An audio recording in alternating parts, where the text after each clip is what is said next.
Hello, नमस्ते। Channel पर आप सभी का स्वागत है।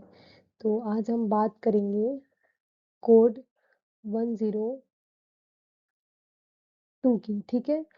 तो हम मैं ये सेशन करा रही हूँ जैसे कि मास्टर्स इन हिस्ट्री के लिए, जो कि कोड है हमारा 101, 102, 104, 105, 106 एंड 107 के लिए जो इम्पोर्टेंट क्वेश्चन है, जो एग्ज़ाम में आने वाले मोस्ट एक्सपेक्टेड क्वेश्चन, तो वो उसका सेशन मैं करा रही हूँ क्योंकि आपको पता है कि मैं एक खुद को चैलेंज कर रही हूँ कि इतने दिनों में मेरे सिलेबस जो है कंप्लीट हो जाना चाहिए, क्योंकि मैंने भी अपना कंप्लीट तो नहीं करा, लेकिन इसी बहाने मैं प्रैक्टिस करूँगी और रिवीजन करूँगी तो हो जाएगा। तो चलते हैं नेक्स्ट स्लाइड में। तो हमारा 102 का है मॉडर्न वर्ल्ड, आधुनिक विश्व, ठीक है? तो इसमें है हमारा इम्पोर्टेंट टॉपिक जो है वो पुनर्जागरण एवं प्रबोधन, फ्रांसीसी क्रांति, राष्ट्रवाद, औद्योगिक क्रांति, साम्राज्यवाद एवं उपनिवेशवाद, रूसी क्रांति, शीत युद्ध, वैश्वीकरण, ठीक है? उसके बाद हम पहला टॉपिक में जाते हैं जिसमें है पुनर्जागरण एवं प्रबोधन। मैंने आपको बताया था कि आप कोई भी क्वेश्चन लिख रहे हो एग्जाम में, तो आपको उसमें पॉइंट फ्लो चार्ट देना है। उसके बाद उसमें आपको इंट्रोडक्शन और कंक्लूजन, परिचय और निष्कर्ष जरूर देना है। फर्स्ट में आपको आंसर लिख के परिचय देना है, फिर लास्ट में आपको निष्कर्ष लिखना है, ठीक है? तो इसमें हम देखेंगे पुनर्जागरण संक्षिप्त नोट्स में क्या देखेंगे। पुनर्जागरण का अर्थ है पुनर्जन्म। यह 14वीं से 16वीं शताब्दी के बीच यूरोप में बौद्धिक, सांस्कृतिक एवं कलात्मक आंदोलन था जिसने प्राचीन यूनान और रोमन ज्ञान को पुनर्जीवित किया। मुख्य विशेषताएं क्या है इसकी, आप इसको फ्लो चार्ट में भी बना सकते हैं। उसके बाद आप इसको पॉइंट वाइज पैराग्राफ 1, पैराग्राफ 2 से एक्सप्लेन कर सकते हैं, जिसमें हम मानववाद का विकास, विज्ञान और तर्क पर बल, कला, साहित्य और वास्तुकला की प्रगति, धार्मिक रूढ़ियों की चुनौती, व्यक्तिवाद और स्वतंत्र चिंतन का उदय, प्रमुख व्यक्तित्व Leonardo D Vinci, McKinney pronunciation तो मेरा गलत हो रहा है, उसके लिए आप इग्नोर करिएगा, माइकल एंगियो, राफेल, पेटार्क, में भी पेटार्क पढ़ सकते हैं इसको। तो महत्व में क्या है कि आधुनिक यूरोप की नींव रखी, वैज्ञानिक क्रांति और धार्मिक सुधार आंदोलन का प्रेरणा मिली, शिक्षा और ज्ञान के प्रसार को बढ़ावा मिला। उसके बाद चलते हैं फ्रांसीसी क्रांति में, ठीक है? दूसरा पॉइंट है हमारा, ये हमारा इंट्रोडक्शन है। मैं शॉर्ट नोट्स करवा रही हूँ, आप इसको जैसे कि फ्लो चार्ट बना के आप इसको एक्सप्लेन कर सकते हैं, ठीक है? तो ये है हमारा फ्रेंच रेवोल्यूशन। फ्रेंच रेवोल्यूशन 1789 में फ्रांस में शुरू हुई एक महत्वपूर्ण राजनीतिक और सामाजिक क्रांति थी। इसने निरंकुश राजतंत्र, सामंती व्यवस्था और विशेषाधिकारों की चुनौती दी तथा आधुनिक लोकतांत्रिक मूल्यों को बढ़ावा दिया। राज लुइस, राजनीतिक कारण क्या, राज लुइस 16वीं राज लुइस 16 की निरंकुश शासन व्यवस्था, जनता का शासन में कई प्रतिनिधित्व नहीं। सामाजिक कारण, फ्रांसीसी समाज 3 वर्गों में विभाजित था। प्रथम और द्वितीय वर्ग विशेषाधिकार प्राप्त थे, तृतीय वर्ग पर करों का बोझ था। आर्थिक कारण, राज्य पर भारी कर्ज, बढ़ती मांग और खाद्यान्न संकट, किसानों और मजदूरों की दयनीय स्थिति। उसके बाद हमारा 4 पॉइंट में क्या है, उसी में फ्रांसीसी क्रांति में वैचारिक कार्य, प्रबोधन विचारकों जिसके वॉल्टेयर, मॉन्टेस्क्यू और जीन जैक रोसेस के विचार का प्रभाव। प्रमुख घटनाएं 1789 एरेस्ट जनरल की बैठक, 14 जुलाई 1789 स्टॉर्मिंग की बैस्टाइल, मानव और नागरिक आधार की घोषणा। मैं आपको फिर से एक बात कहना चाहूँगी, यहाँ पे मैं स्टॉप करती हूँ कि मुझे, जैसे कि आप मुझे इम्प्रूव करने को बोल सकते हैं कि मैं कहाँ-कहाँ इम्प्रूव कर सकती हूँ खुद को, क्योंकि मैं अभी बिगिनर हूँ तो मुझे उतना पता नहीं है, थोड़ा बहुत मैं अभी स्टार्ट करी हूँ। तो आप मुझे बता सकते हैं कि मुझे कहाँ-कहाँ इम्प्रूव करनी चाहिए, कहाँ-कहाँ मैं गलतियाँ कर रही हूँ, मैं जहाँ सुधार सकूँ उसको, तो कहाँ पे गलत हो रहा है तो आप मुझे बता सकते हैं कमेंट में, ठीक है? तो चलते हैं परिणाम में, क्या है परिणाम हमारा, सामंतवाद का अंत, स्वतंत्रता, समानता और बंधुत्व के सिद्धांतों का प्रसार, लोकतांत्रिक और राष्ट्रवादी विचारों का विकास, यूरोप और विश्व की राजनीतिक पर गहरा प्रभाव। निष्कर्ष, जैसे कि मैंने बताया कि हर क्वेश्चन में आपको निष्कर्ष ऐड करना ही है। तो इसमें देखते हैं, फ्रांसीसी क्रांति आधुनिक इतिहास की सबसे महत्वपूर्ण घटना में से एक थी। इनके लोकतंत्र, नागरिक अधिकार और समानता की अवधारणाओं को मजबूत किया तथा आधुनिक राजनीतिक व्यवस्था की नींव रखी। उसके बाद चलते हैं राष्ट्रवाद,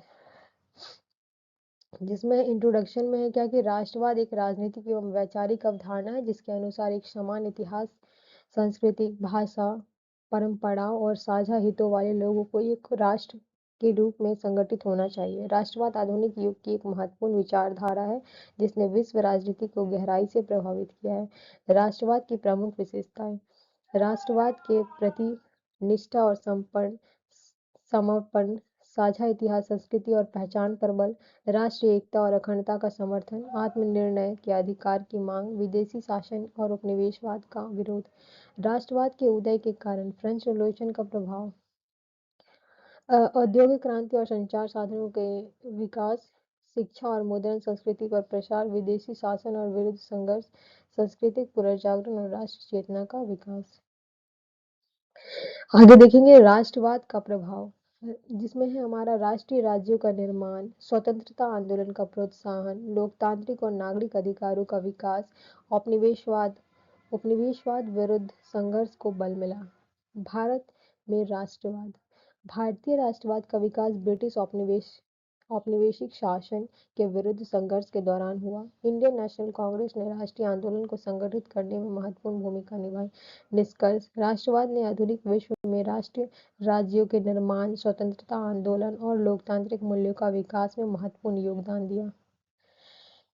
चलते हैं नेक्स्ट स्लाइड में। ये है हमारा औद्योगिक क्रांति, जिसमें हम परिचय देखेंगे। औद्योगिक क्रांति 18वीं शताब्दी के उत्तरार्ध में शुरू हुई थी। एक महत्वपूर्ण आर्थिक और तकनीकी क्रांति थी जिसने उत्पादन के पारंपरिक हस्तलिपि पद्धतियों को मशीन आधारित उत्पादन में बदल दिया। इसकी शुरुआत यूनाइटेड किंगडम में हुई थी और बाद में यह यूरोप तथा विश्व के अन्य भागों में फैल गई।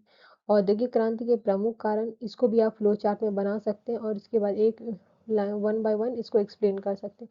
प्रमुख आविष्कार: जेम्स वाट द्वारा भाप इंजन का विकास, इसे भी आप फ्लो चार्ट द्वारा बना सकते हैं। मैंने आपको बताया कि फ्लो चार्ट कैसे होता है। सॉरी, ऐसे आप ऐसे पॉइंट लिख सकते हैं। नहीं बन रहा है, सॉरी।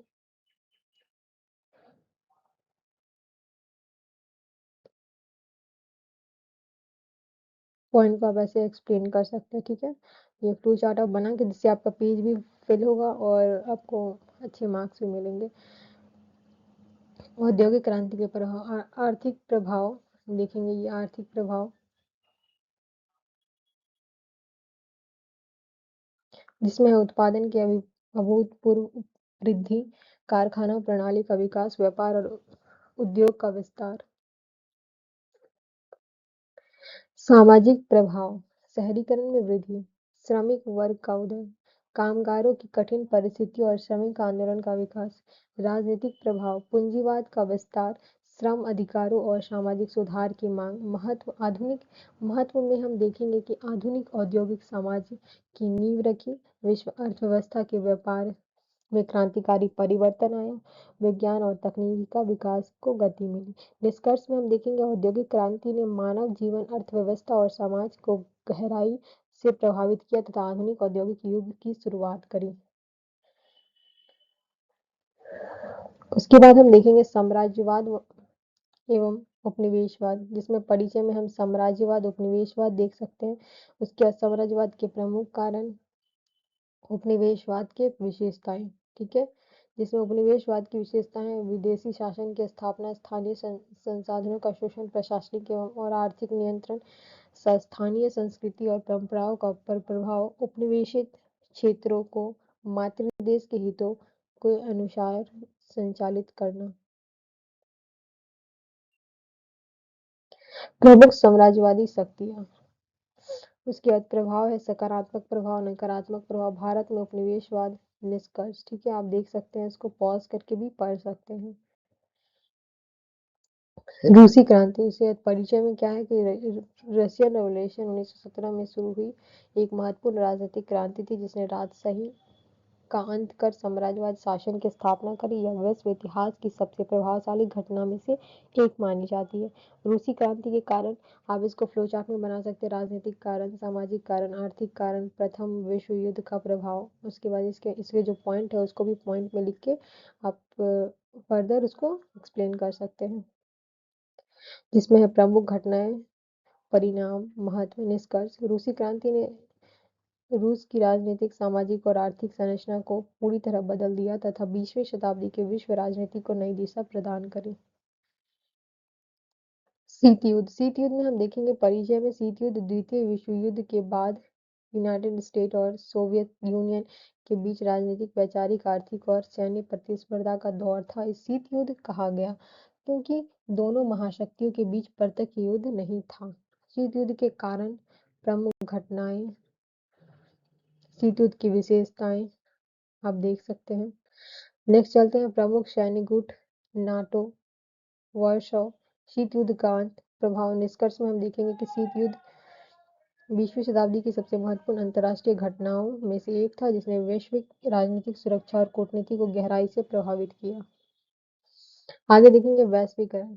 वैश्वीकरण का परिचय देखेंगे। वह प्रक्रिया है वैश्वीकरण जिसके माध्यम से विश्व में विभिन्न देश आर्थिक, सामाजिक, राजनीतिक, सांस्कृतिक और तकनीकी रूप से एक दूसरे से अधिक जुड़ते हैं। इसमें वस्तुओं, सेवाओं, पूंजी, तकनीक और सूचनाओं का अंतर्राष्ट्रीय स्तर पर आदान प्रदान बढ़ता है। वैश्वीकरण के प्रमुख कारण, वैश्वीकरण की विशेषताएं देखेंगे हम। वैश्वीकरण के प्रभाव जिसमें सकारात्मक प्रभाव हमने देखा, फिर नकारात्मक प्रभाव। भारत में वैश्वीकरण महत्व। निष्कर्ष में हम देखेंगे वैश्वीकरण आधुनिक विश्व की एक महत्वपूर्ण प्रक्रिया है जिसमें देशों के बीच आर्थिक, सामाजिक और सांस्कृतिक संबंधों को मजबूत किया। हालांकि इसके कुछ नकारात्मक प्रभाव भी देखने को मिलते हैं। तो थैंक्स फॉर वॉचिंग। और मैंने बताया कि मुझे कहाँ इम्प्रूव करने की ज़रूरत है, कहाँ मैं गलत कर रही हूँ, तो आप मुझे कमेंट में बताएं और चैनल को सब्सक्राइब, वीडियो को लाइक, कमेंट ज़रूर करें। Thank you.